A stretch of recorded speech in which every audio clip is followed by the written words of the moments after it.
Sir ఇక మొన్న కేంద్ర బడ్జెట్ ప్రవేశపెట్టడం మనం చూసాం సార్. అయితే ఇక్కడ 2 తెలుగు రాష్ట్రాలకు తెలంగాణకు, ఆంధ్రప్రదేశ్‌కు కేంద్రం పెద్దగా ఇచ్చింది ఏమీ లేదు అన్నది ఒకటి వాస్తవం సార్. కాకపోతే పార్టీలన్నీ కూడా మౌనంగా ఉన్నాయి. ప్రతిపక్షాలు, అధికారం ఉన్న పార్టీలన్నీ కూడా మౌనంగా ఉన్నట్టుగా విమర్శలు అయితే ఇప్పుడు వినిపిస్తున్నాయి. రాజకీయంగా ప్రధాని విమర్శించవచ్చు.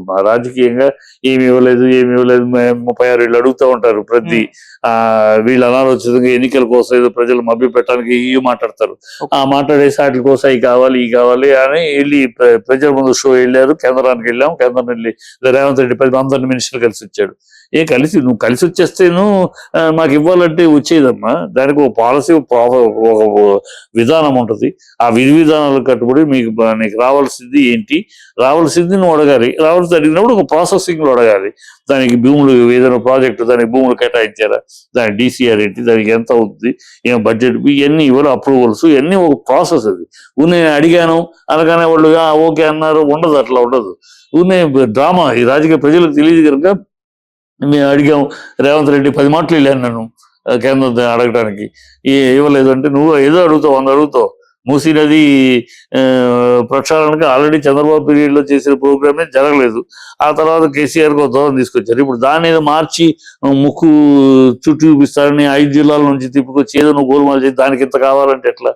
జరగాల్సింది 6500 కిలోమీటర్లు జరగాల్సింది నువ్వు 3 జిల్లాలు తిప్పి 5 జిల్లాలు తిప్పి దాన్ని కమిషన్ల కోసం నువ్వు 5 కాంట్రాక్ట్లు నువ్వు అవి కావాలంటే నువ్వు అడుగుతూ ఉంటావు 100 ప్రజలు మభ్య పెట్టడానికి, ప్రజలు మోసేది అడిగాము ఇవ్వలేదని.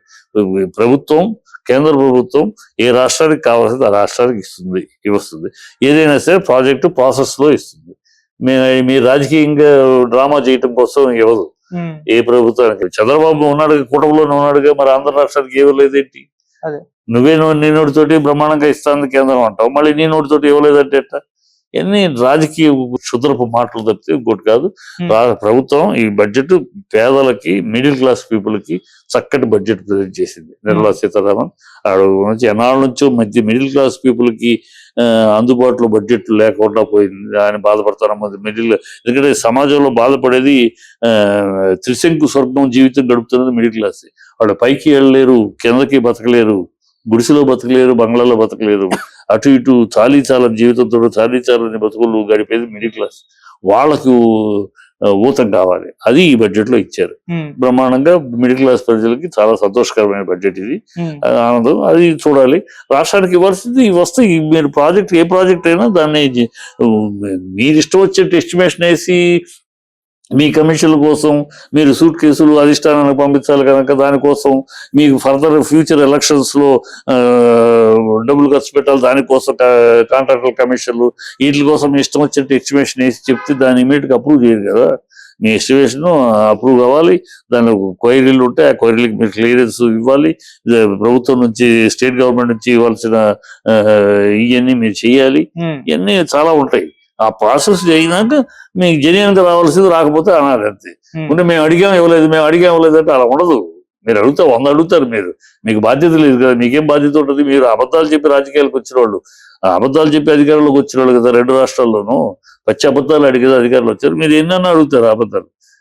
ప్రజలు మోసం, మేము అడిగాము ఇవ్వలేదు, ప్రభుత్వం ఇవ్వలేదు, ఇదే మాట్లాడుతుంది. ఇదే చంద్రబాబు స్పెషల్ స్టేటస్ ఇవ్వలేదు అందుకని వెళ్ళిపోతున్నా అన్నాడు. మరి వాళ్ళ స్పెషల్ స్టేటస్ గురించి మాట్లాడు. ఇవాళ అధికారం అక్కడ ఉంది, 2 మీదే కదా అధికారం, పైన కదా అడగచ్చు కదా. స్పెషల్ అడగడు. మొన్న 18లోనేమో స్పెషల్ స్టేటస్ ఇవ్వలేదు కనుక వెళ్ళిపోతున్నాను బీజేపీ వదిలే అన్నాడు. బీజేపీ తిట్టాడు, చంద్రబాబు మోడీ తిట్టాడు. ఇవాళ కాళ్ళ దగ్గర కూర్చుంటాడు. వీళ్ళు మీ రాజకీయ అవసరాల కోసం, రాజకీయ డ్రామాల కోసం 36 చేస్తూ ఉంటారు. అన్ని టిక్ పెట్టలేరు కదా. న్యాయంగా జరగాలని జరుగుతుంది.